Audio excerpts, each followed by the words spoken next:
All right, thank you everyone for coming to the Graphs and Matroids seminar. Today, O-joung Kwon will be telling us about a unified Erdős-Pósa theorem. Thank you for introduction.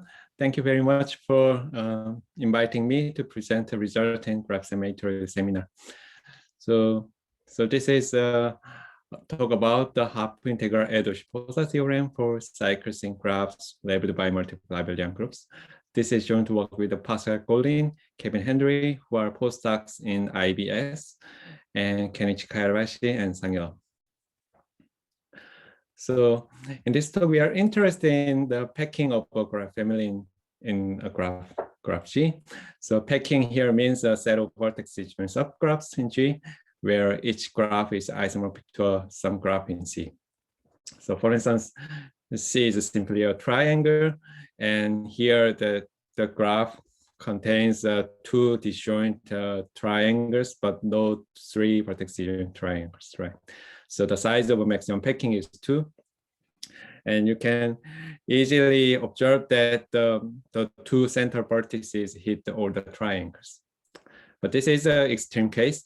But in general, we are interested in the question that if a maximum size of a packing is small, then maybe there is some small vertex set hitting all the objects. So here hitting set is a set of vertices in G, meeting every subgraph isomorphic to a graph in C. So general question is that for some family C, is there a function f such that every graph contains either a packing of size k or a hitting set of size m mod f of k? Yeah, you can easily see that if C is finite, then always such a function exists, because you can see that like 100 is the largest size of a graph in C. Then if you take a maximum packing, then the size is k, more than k, and it's k, then we are happy. Otherwise, the maximum packing is the size k minus 1. So k minus 1 times 100 will give a hitting set, right? So we have no remaining graph. But the answer becomes non-trivial if C is infinite. So if you consider like cycles, then such a simple argument does not work. So the beautiful result by Erdős and Pósa is that there is a relation between the packing and hitting set for cycles. So the theorem of Erdős-Pósa says that if C is a set of cycles, then every graph contains either a packing of size k or a hitting set of size of k log k. And then after that, people try to think about the other object. Maybe some variant of cycles or some other models like H minors or H subdivisions and so on. So there are lots of things to consider.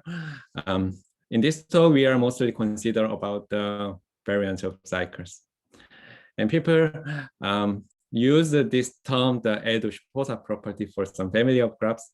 So we say that a family of graphs has the Erdős-Pósa property if there is a function f such that every graph contains packing of size k or a hitting set of size m mod f of k. So what is known? I list some of the variants of cycles that satisfy the Erdős-Pósa property. So the Carlson Thomason proved that for any integer, for any positive integer m, the cycles of length 0 modulo m have such a property. So this is a simple application of actually grid theorem. So because the underlying graph has bounded trees, then you can easily get some bound depend on the trees, because so you just take a rooted 3D composition, and then from bottom up, so you just take a first bag where the below contains one of cycle that we want to look at, and then suddenly such a bag exists, then we just kill that bag to hit then model, and then we can recurse in the remaining thing. So like maximum packing size times the size of the bag will be a hitting set. On the other hand, if the trees is large, then you can find the grid and you can grid minor, and then you can find some subdivision of a word. And then Thomason argued that we can always find many cycles of length 0 modulo m there. And also cycles of length and this L for some positive integer L also has the Erdős-Pósa property. So this is also an application of the grid theorem, but for this object, the people try to optimize the function as much as possible. There were some series of papers, and very recently, these 4 authors have a tight bound. Also, people are interested in the cycles intersecting some given vertex set, which is usually called the S cycles. And Pontecorvi and Ullan proved that there is a function f, which is the same function as ordinary cycles. Yeah, more recently, Kwon, Juice, and Ullan consider the cycles intersecting 2 vertex sets. For this, the variant of Taylor theorem was involved, and there is no simple argument known. So it's quite complicated, but they proved much more than this. So this is some application of a more general theorem. But the bad news is that the old cycles have no such a property. So in the old papers, they cited this Robust and Schreiber with just communication. So I cite Robust and Schreiber again. So if you see the set of old cycles, we can argue that for every integer k, there is a graph that has maximum packing size 1, but has no hidden set of size at most k. So the construction is as follows. So the name is called Ashover. It's put by Reed, and it consists of some word which is bipartite in the middle, and then we pick opposite points. One is on the top and one is on the bottom, and then we link by a path. So all those additional passes are vertex joint, and for each such path, union of the word and the path give an odd cycle. So because we link antipodal points in a way, so it can be naturally embedded into the projective plane, and one can argue that every odd cycle must pass the cross cap odd number of times, which will imply that any 2 odd cycles have to intersect each other. So the packing size is 1. But if you increase this size of the word and then size of the construction, then heating set will increase. So this means that the Erdős-Pósa property does not hold for all the cycles. But Reed proved a very nice theorem that if we relax the packing with the half integral packing, then actually there is a duality between the half integral packing size and heating set size. So what he proved is that there is a function f such that every graph contains a half integral packing of size k or a heating set of size m most f of k. So what is a half integral packing? So half integral packing means a collection of subgraphs in G, where each graph is isomorphic to some graph in C, and every vertex of a graph G is contained in at most 2 subgraphs in the collection.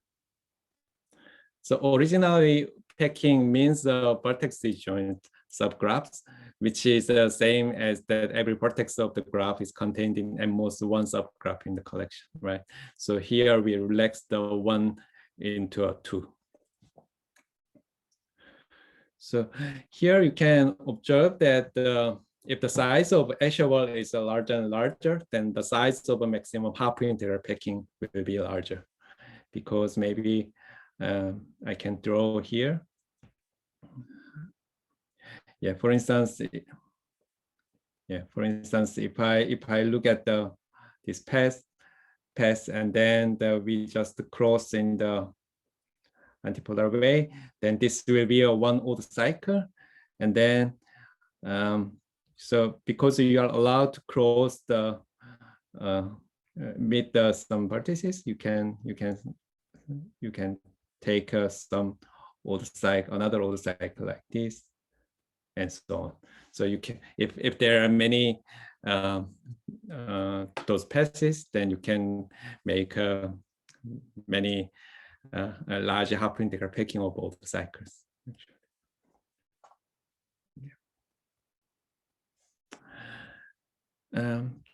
So now we want to make it closer to our project. So we want to think about the graphs labeled by some group. So the basic idea start from here. One can see that actually the Reed theorem is equivalent to the following formulation.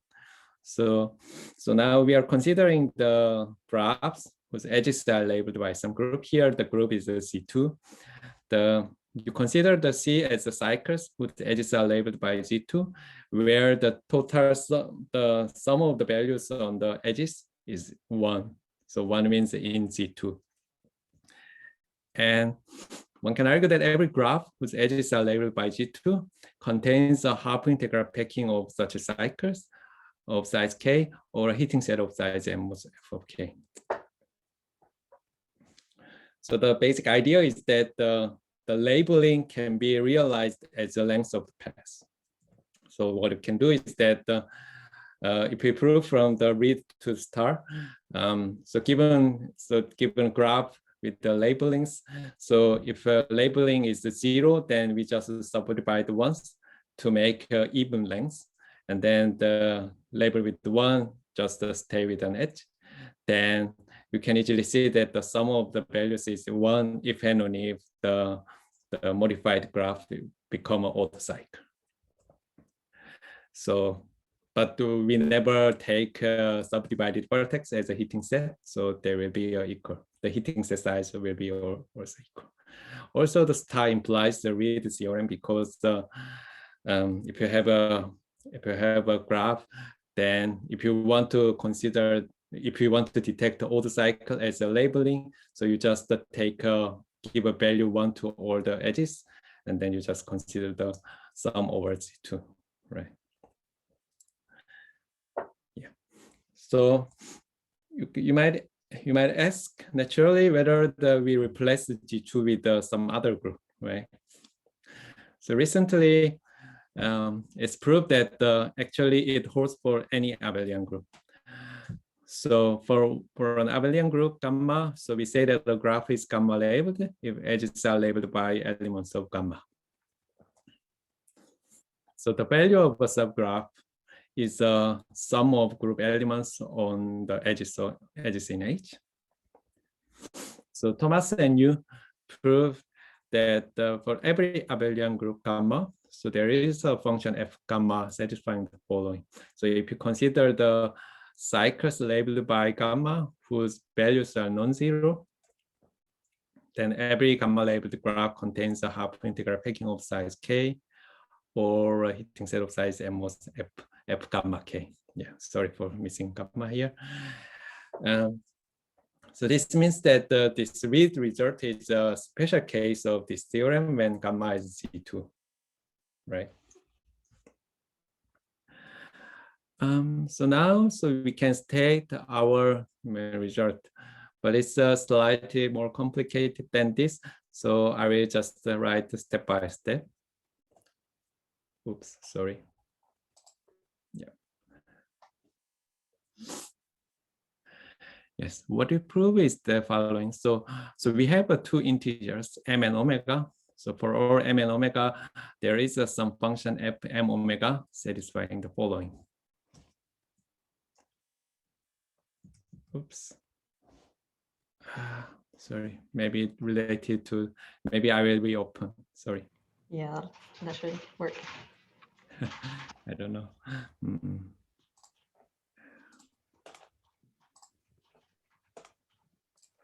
Seems like anytime you want to move away from something on Zoom, it stops working.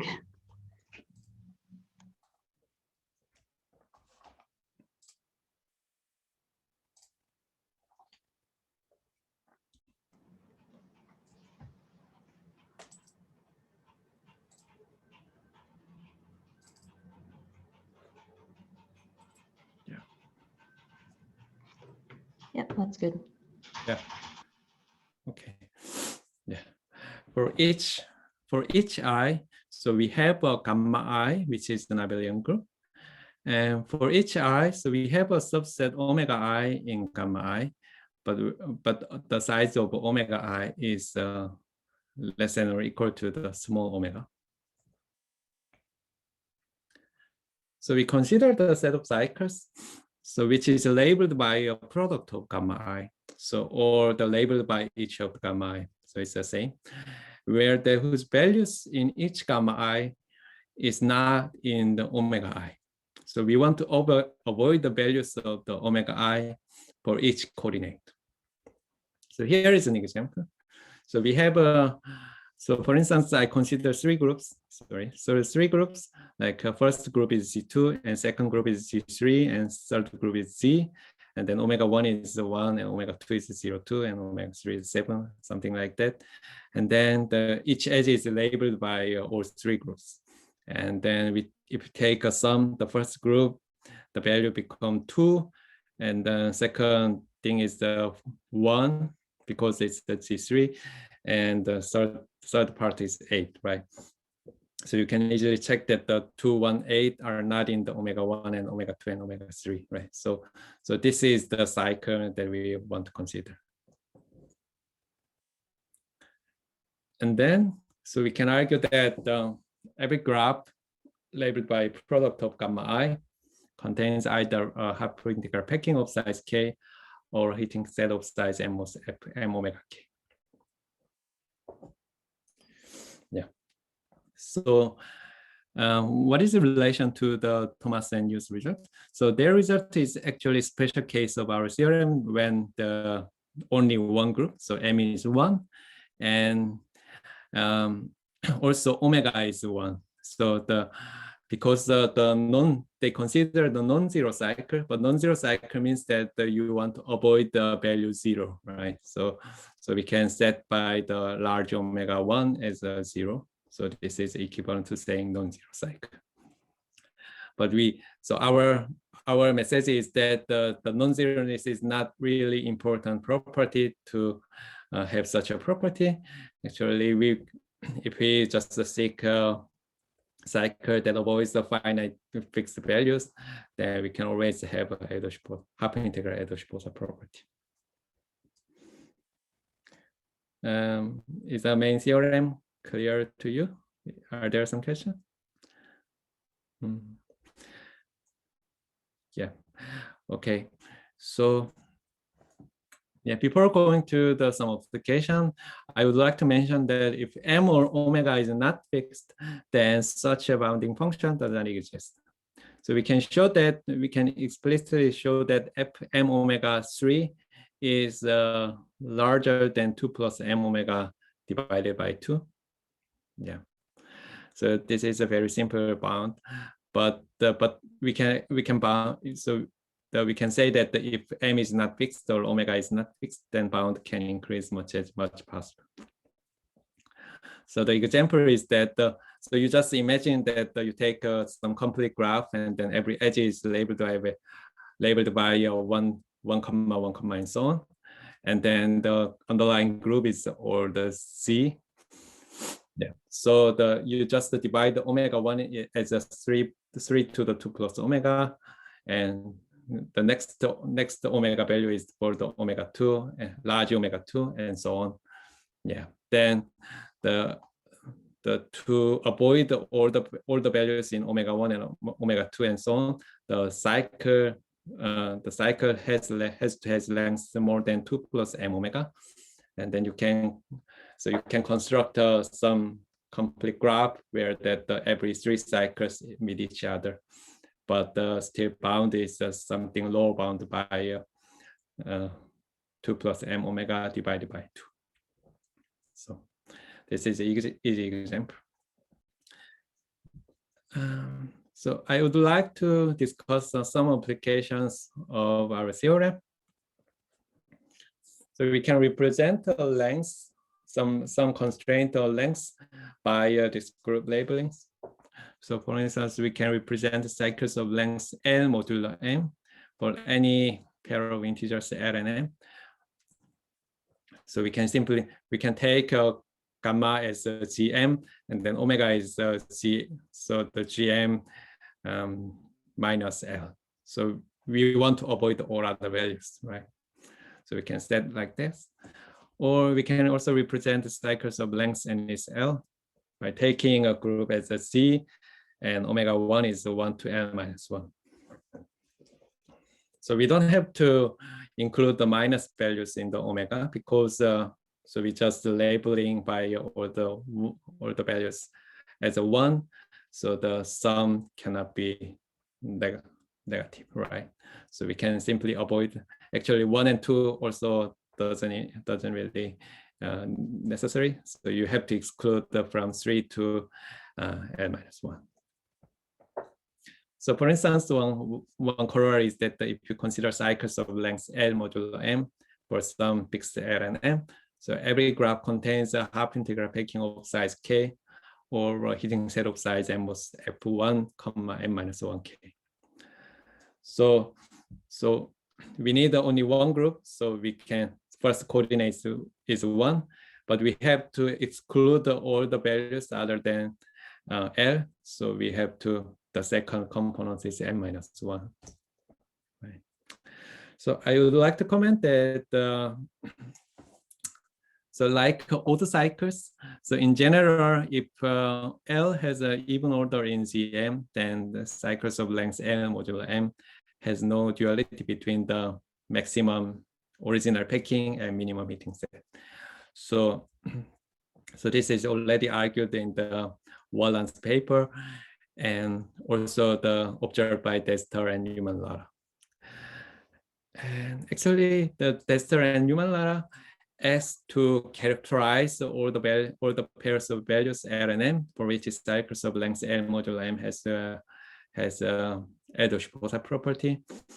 And so for authors of this paper with Young-Ho Yu have this characterization. So the characterization is that the L has no or even order, and also there are no 3' factors in M for which L is not congruent to 0 modulo that prime factors. Yeah, but it's not the main focus of this talk, so I will just skip this. Yeah.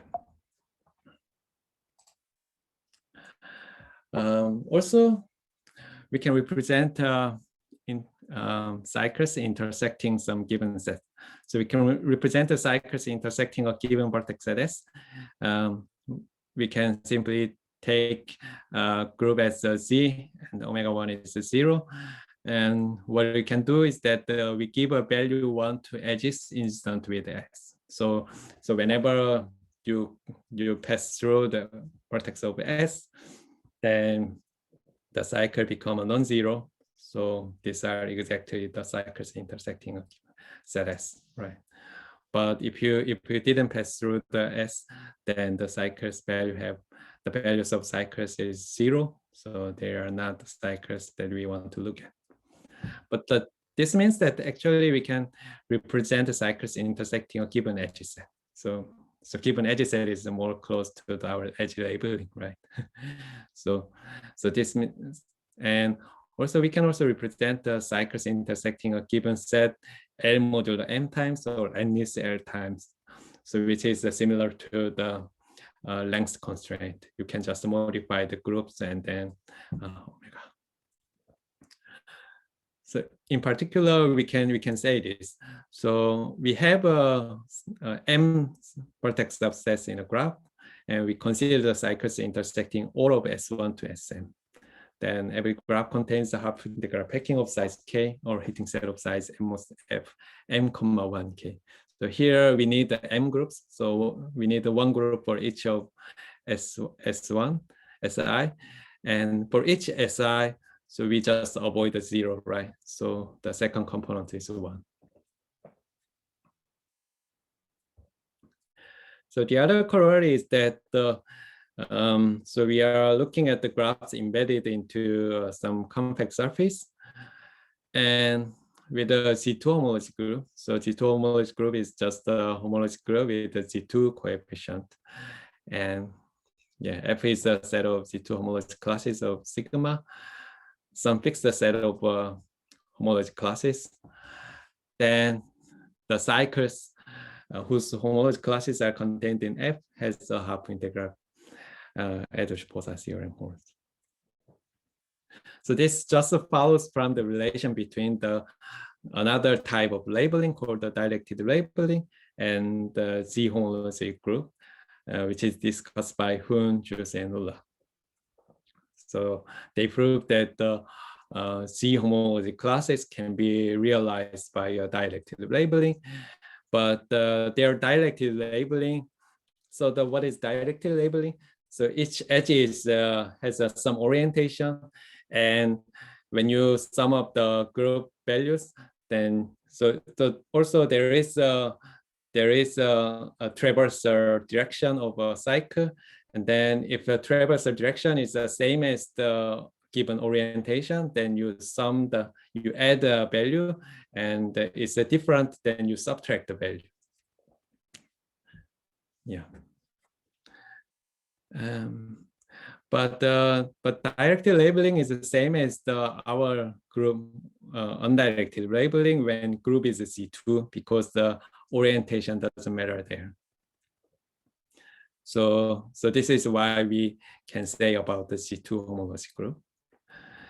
But we can also argue that if the graph is embedded onto the orientable surface, then it's known that the set of cycles homologous to 0 for Z2 homology group is same as for the Z homology.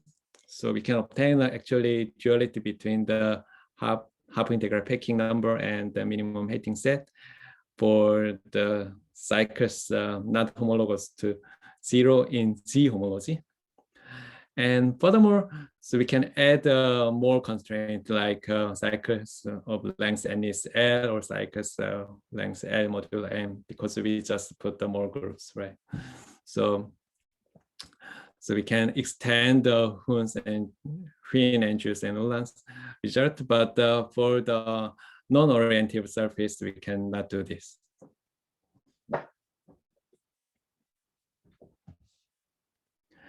Yeah, in the remaining time, I would like to sketch the proof. Yeah, so this is just the restatement of our result. Yeah, so we prove by induction on K. So we suppose that Fm omega K minus 1 exists, but Fm omega K does not exist. This means that there is some graph where maximum packing size is K minus 1, but the size of a minimum heating set is sufficiently large, right? One can argue, so we take some specific graph with the minimum heating set is large enough. And one can argue that this minimum heating set is well linked. So this is a well-known result. It's already used in the several papers discussing about the Erdős-Pósa property. And from this well-linked set, we can obtain a large UR that is not separated from this well-linked set by a small order separation. So this is from the Robertson, Seymour, and Thomas theorem, grid theorem. I want to remark that we want to say that the values of cycles in C are allowed values. So there are allowed values and not allowed values. So the picture is like this. So we have a well-linked set, which is a minimum heating set, and there is some large UR, which is dominated by well-linked set, so which is not separated by a small order separation. So from this, what we do is that we really use this Ullan's theorem about the A-path. So Paul Ullan proved the following, that if G is a gamma labeled graph and A is a vertex set, then G has a K vertex joint non-zero A passes. or a heating set of size 50k to the fourth. Yeah, so we will always consider the A. We will apply the A as the degree 3 vertices on the wall, and then we will get some passes, and then so we will combine at the end to make some cycle. So, and then also we will take some quotient group. So this gamma will not be the exactly same as the gamma, so the product of all the gamma i's, but we will recursively take some quotient group of this product group, in the sequential array. So for convenience, we briefly denote by NW as a set of degree 3 vertices for convenience, but the word is changed again and again.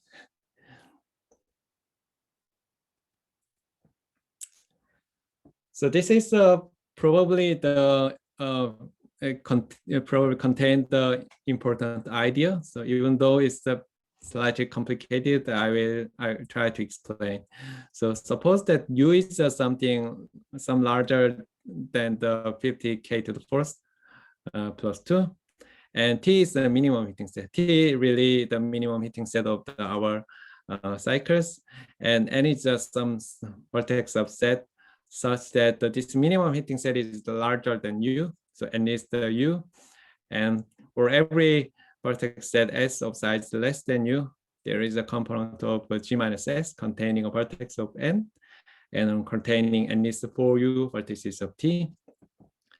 And also we have a condition that if you have a smaller maximum packing size, then you have a heating set of size 3U. So U is actually came from the induction argument, and then because our minimum heating set is much larger than the heating set for the previous value, so we can argue something like this.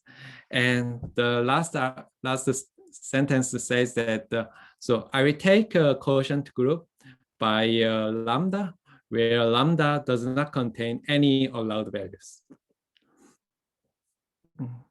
Then in this quotient group, we can always find the k vertices showing to non-zero n passes. So I would like to explain why this is true. So suppose that there is no such k required passes, then simply by Ullan theorem, there is a heating set of size 50k to the fourth for the non-zero passes in the quotient group, right? So the picture is like this. So this S prime is on the left-hand red things. So it hits all the non-zero n passes.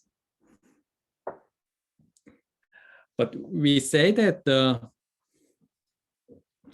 minimum heating set, the T, is at least U, and U is bigger than 50k to the fourth. So S prime, the size of S prime is strictly less than the size of T, which means that this is not a heating set for our cycles. So there is some remaining our cycle, and this should be a non-zero cycle in the quotient group because lambda does not contain any allowed values. And we can argue that because there is no remaining non-zero n passes, there are no 3 vertex joint passes from n to the cycle. So if there, so we have a separate lemma that if there are 3 vertex joint passes from n to the cycle C, so you can always find the non-zero pass from there. So which means that there is 2 more vertices separating n and the cycle C. So if we take the union of S prime and the 2 vertices, then still the size is at most 50k to the fourth plus 2. And by the assumption this is less than U.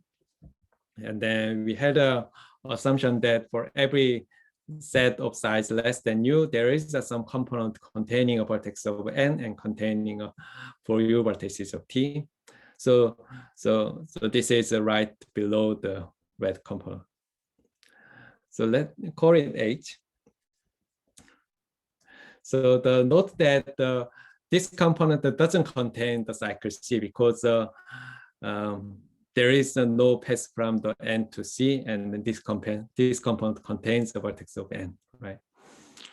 So which means that this component has a less packing number because there are definitely cycle C outside of this component. So the component H has a less packing size. So by the last assumption, there is a heating set of size 3U in this component, and replacing, because the size of the T on this component is N is 4U. So replacing from the minimum heating set, we removed all the part in the H, and then we replaced it with the S prime, and then 2 more vertices that will give a smaller heating set, so which will give a contradiction. Yeah, so this tells that we can always find the K vertex disjoint non-zero cycle, non-zero N passes with that quotient group.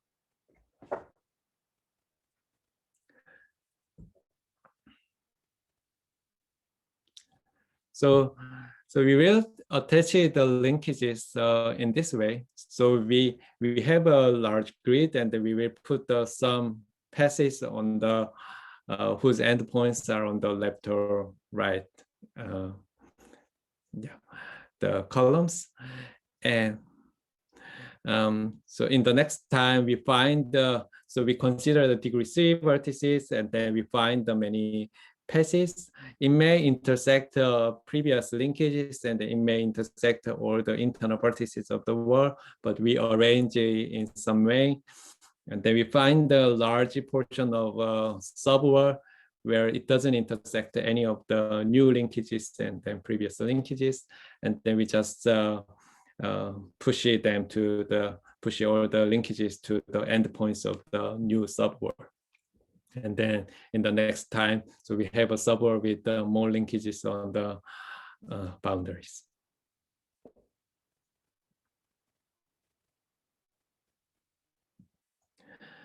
People are going. So the remaining thing is that how to recursively find these linkages, right? So before doing that, we have to define a clean wall. So because originally the values of the edges on the wall can be arbitrary, right? So this is just a wall obtained by a tree with argument, right? So we want to first arrange the values on the wall. So we define a concept of R gamma Z L clean wall. So this is that a wall is gamma Z L clean if for every coordinate contained in Z, every path between the branching node in the wall is 0 in the coordinate. And yeah, for the other coordinates, so whenever you take a large subwall, there should be some non-zero cycle there. Yeah, there is no subwall which has no non-zero cycle, which doesn't mean that whenever you take a large subwall, then you must contain some non-zero cycle. So we divide it into the 2 parts. Yeah, but for simplicity in this talk, we can assume that the C is the coordinate. So which means that for every coordinate, it's 0 in every subdivided edge on the wall. Yeah, for the second part, so if there are many non-zero cycles in everywhere of the wall, then we can use them to make our cycle. Yeah, it will be clear if you understand the everything. Okay, so we are going to the last part. So after obtaining the sequence of passes, so what we want is that we want to merge some constant passes on the P1 and some constant number of passes on the P2 and so on to obtain one cycle. And yeah, so actually we translate to some algebra problem. Yeah. So what you do, so here is the example cases. Like we have 3 groups and then everything is a Z. And the first time, so we take simply the non-zero passes in the OR product. So then we take a Ramsey type argument to take a subset P1 star over P1 so that the values in each coordinate are either all distinct or all the same. Yeah. If one coordinate has all distinct elements, these are already good to me to control this coordinate because we want to avoid some values in the omega I, right, for the coordinate, but the omega I has a small size, right? So if we have a sufficiently large distinct elements, we should have a choice that we can avoid the values in the omega I, right? But difficult thing is that what if all the values in each coordinate are same, right? This means that, for instance, A, B, C is the value for all passes in the P1 star. But the idea is that the next time we find the non-zero passes in the quotient group divided by a subgroup generated by ABC. Because we essentially means that the values that generated by ABC can be realized by some constant number of passes in the P1 star, right? This makes sense, right? Yeah. So in general, whole picture is like this. So starting from, so this is the above part is the coordinates. And then this is a set of linkages. The first time we take linkages and then we find some coordinates are all distinct values and some coordinates are same values. So I2 to I4 are the same values coordinate. And then in the next time, so we just forget about the coordinates in I1 and then we do a same argument. Then we find the new set U coordinate I2, which have distinct values in the P2, but still I3 and I4 are the same values on the P2. And then we take a quotient group for the next time. We only concentrate on the I3 and I4. And then sometimes you recursively have a same value and same value and same value. And then like a P5 have distinct values on the I3 and so on, right? So you can imagine what is the process. But you are worried about the what if same happens too many times, right? So for instance, same happens infinite time. So like if you take a quotient group and then take new passes, they have the same values and again and again.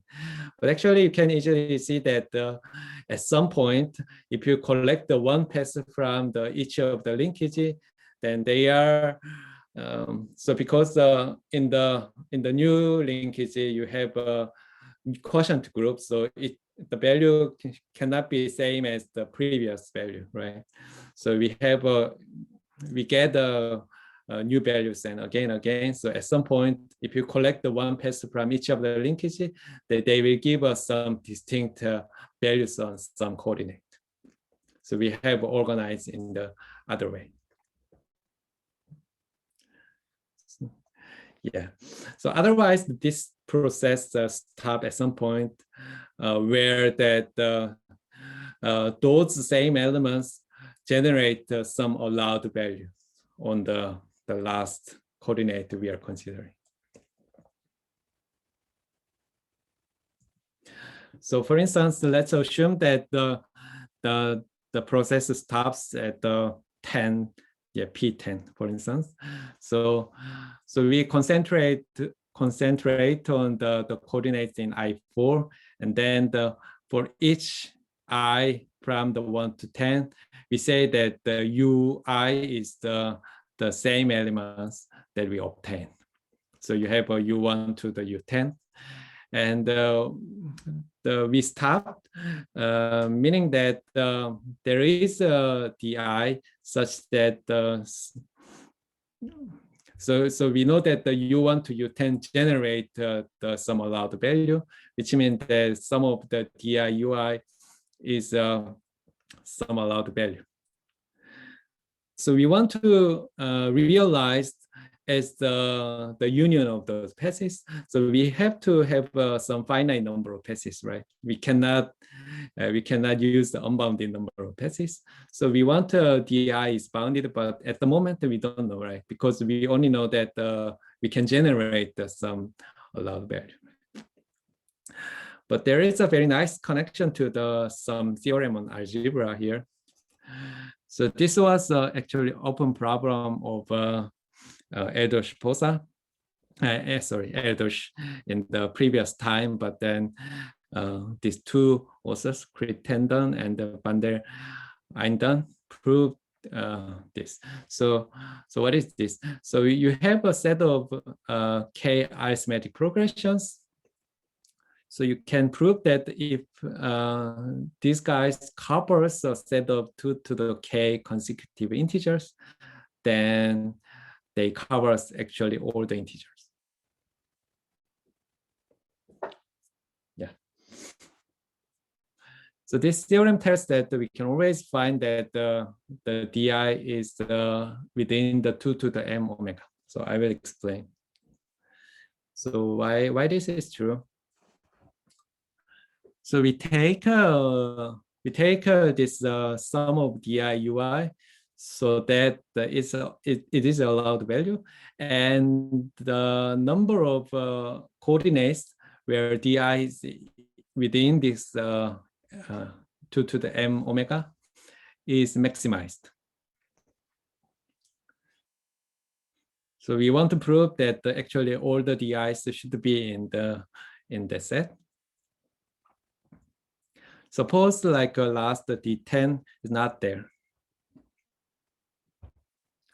So what we consider is that for each coordinate in the I4, and then for each excluded value, so not allowed value G. So we take AJG,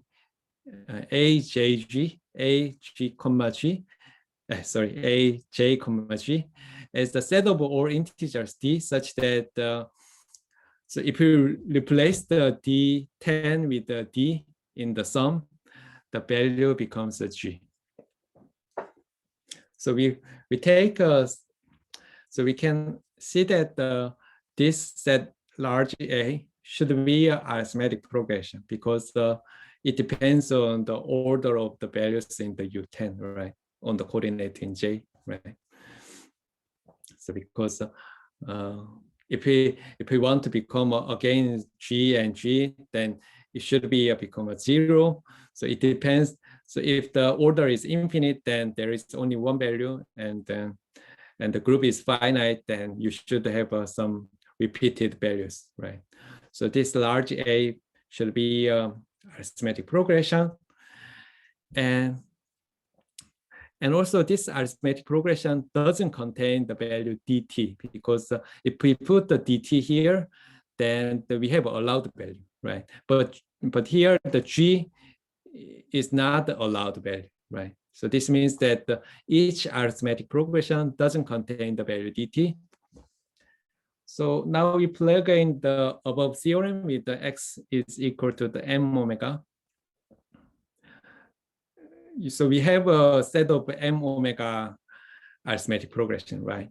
Because so I4 is a set of coordinates which is bounded by m, and then for each coordinate we have m most omega, small omega excluded values, right? So you have a set of m omega arithmetic progression, so there, which doesn't contain the dt. So all the arithmetic progression doesn't contain dt, which means that there exists some value which is not covered by all the arithmetic progression. as well.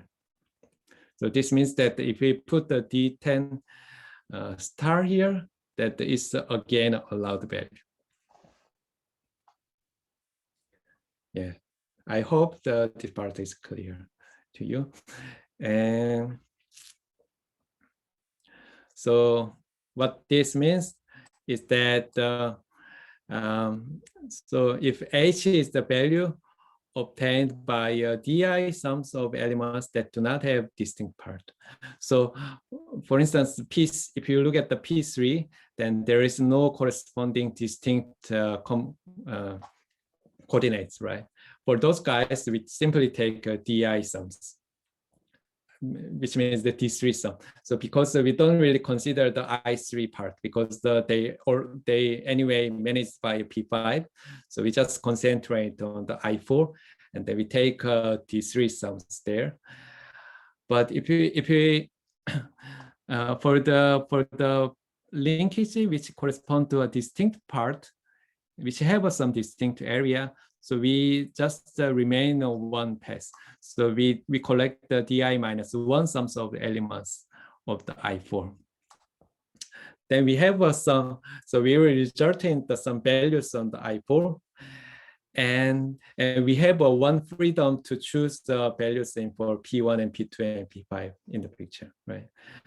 But because each distinct area is large, and we can choose one element so that the resulting value avoids the large omega I for all coordinates. So this is what it can do, what it can manage the values.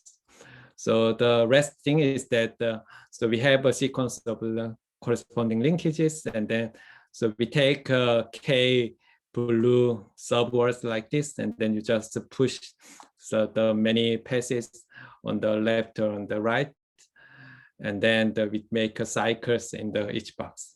So you can find the K half integral packing of those cycles. Yeah.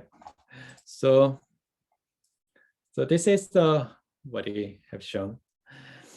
And so there are some open questions. So people like to see that the A passes, right?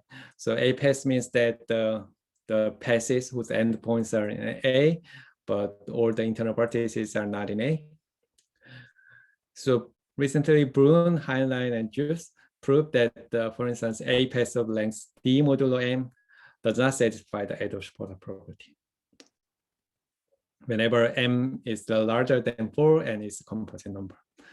So you might think about what if half integral packing, right? So there is no, as far as I know, there is nothing known about the half integral Erdős-Pósa theorem for the A-pass theorem. So you might consider, right? And then we might try to generalize to the full generalization to our setting.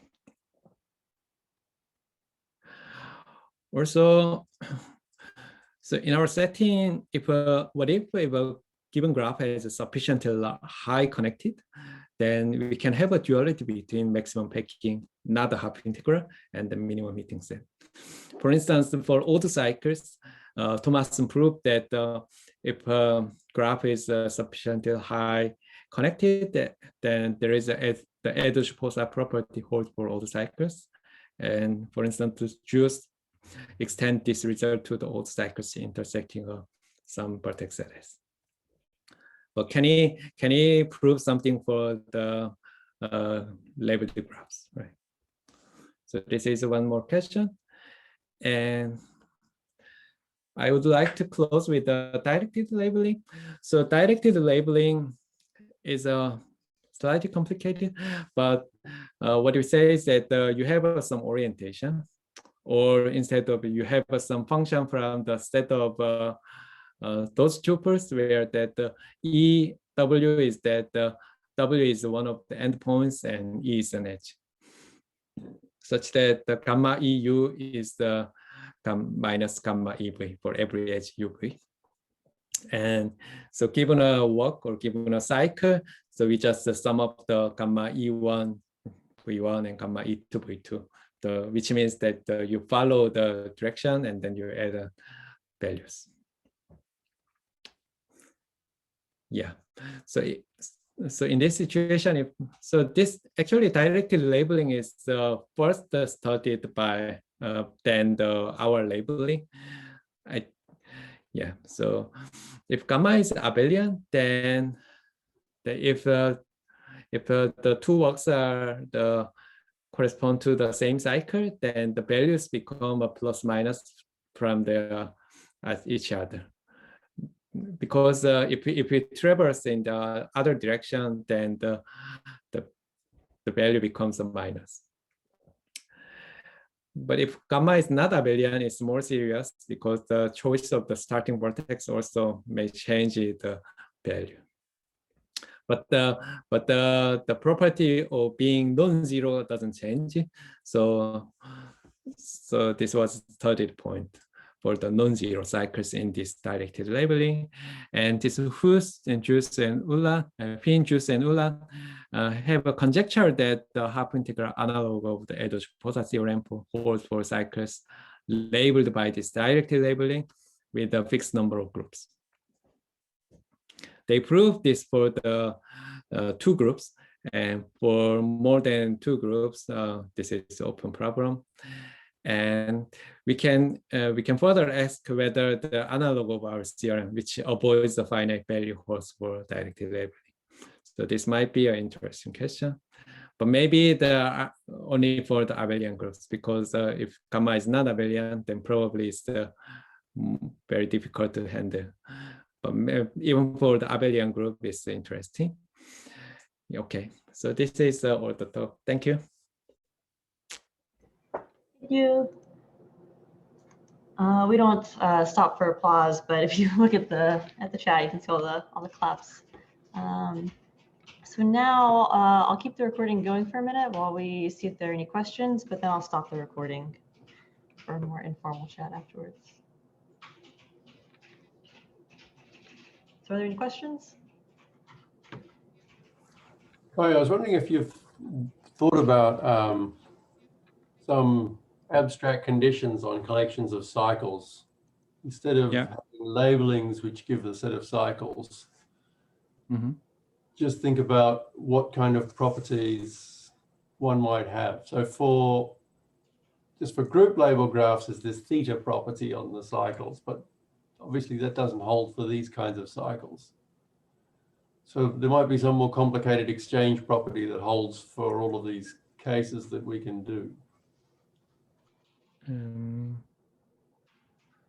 Okay, so instead of considering group labeling, you want to consider some more general properties or something like that? Yeah, so I would like to look at a collection of cycles and basically have some kind of property that says that if you have some structure, then that implies there's some other cycle in the collection. Yeah, that might be interesting. Yeah. Maybe the basic ideas are we can collect some fundamental properties that implies all the things without saying group labeling. Yeah, that might be interesting. Yeah, we haven't tried. Yeah, I will think about it. Thank you. Yeah.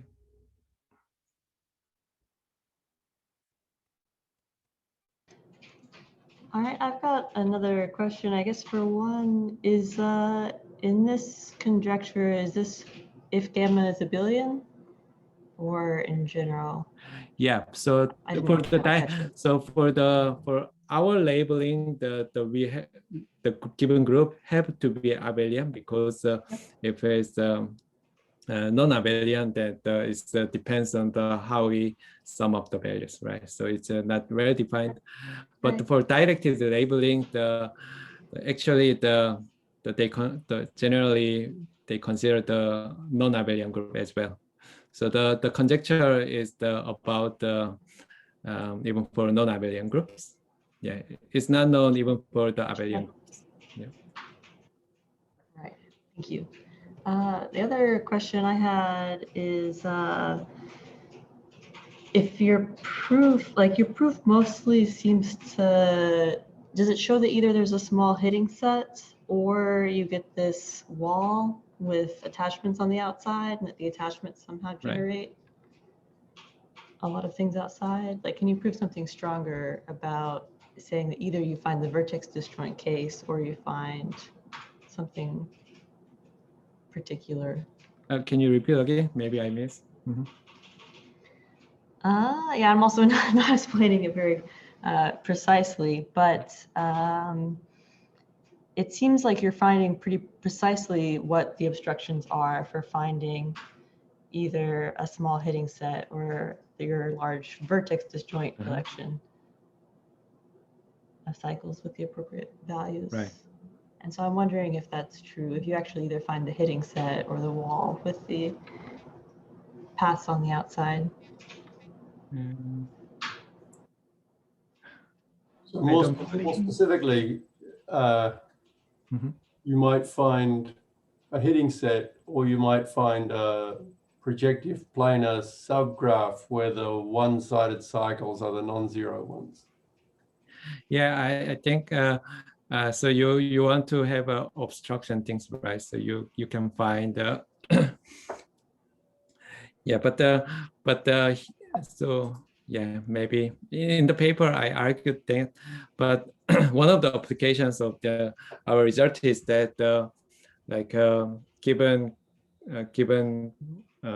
grid with so the cycles intersecting 3 given sets have no Erdős-Pósa property, but that is also an obstruction for our setting.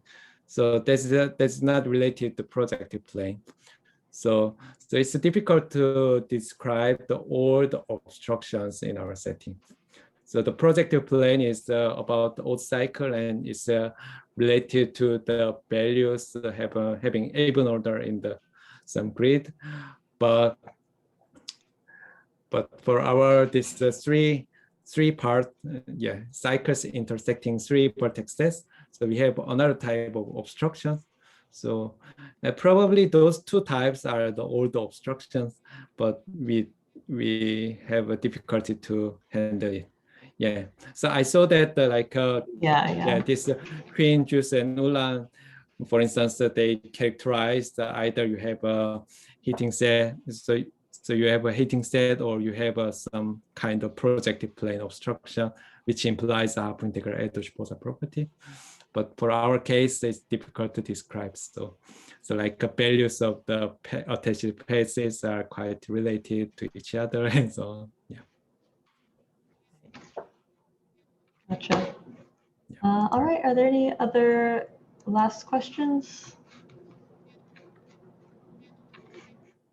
All right, then thank you, everyone. The talk next week is by Nick Britell, and it will be at the same time as usual, so 2 hours earlier.